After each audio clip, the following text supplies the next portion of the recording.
shaken. Like Noelle, some of Easton's most renowned Shiseido worshippers hadn't even bothered with makeup.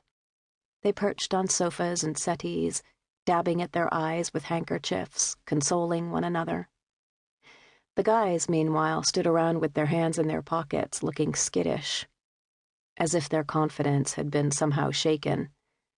Maybe if Thomas Pearson was capable of dying, they weren't quite as invincible as they had once thought. Reality had just set in for these guys who normally walked around in a dream world, a world where they were completely untouchable. Could this be any more morbid? Kiran Hayes said, swinging her wine glass around a little too brazenly. This many people didn't turn up when the Pope died. It's like everyone has some sicko fascination just because he was a kid. Kiran tipped her wine glass toward her mouth and downed what was left in one gulp.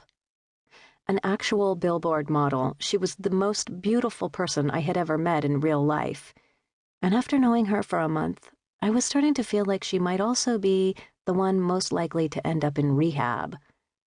A few pieces of her dark hair had fallen out of her carefully twisted bun, and her green eyes were unfocused. Still, every guy in the room was checking her out when they thought no one was watching. I bet one of these blonde chignons walking around here is covering it for the rags, Noelle said stoically. A good prep school scandal is their wet dream. There was the Noelle I knew and feared.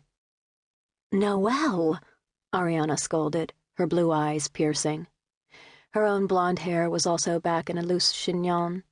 In her dark clothing, with her diamond earrings securely fastened in her ears, Arianna looked less wispy and more in charge than she ever had before. "What?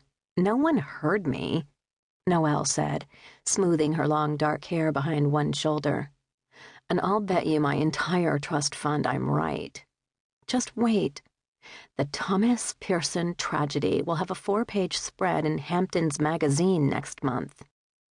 "I can't believe anyone would want to exploit his death," I said. "It's not like he's famous or something." "He was around here," Noelle said with a sigh. At that moment, Taylor Bell, who had been sniffling and quietly weeping all day, burst into another round of tears. Her dark blonde curls shook as she buried her cherubic face in a handkerchief. Arianna reached out and rubbed Taylor's arms. Taylor's display of emotion made me so uncomfortable I had to look away. She and the rest of these girls hadn't even liked Thomas. They had, in fact, hated him, warned me to stay away from him. And now, like everyone else, they were all completely shattered, as if Thomas had meant the world to them. Still, it wasn't like I should have been that surprised. Love him or hate him, Thomas had been a classmate. One of them. They had known him for years, so of course they would be shocked and freaked. I was just surprised at how freaked. My strained eyes fell on Missy Thurber, big nostrils, bigger attitude, leaning back against the tastefully papered wall in her chic black suit, her nose all red from crying. At her side, as always, was Lorna Gross, whispering in her ear, looking very somber. I suddenly wanted to hurl something at them from across the room.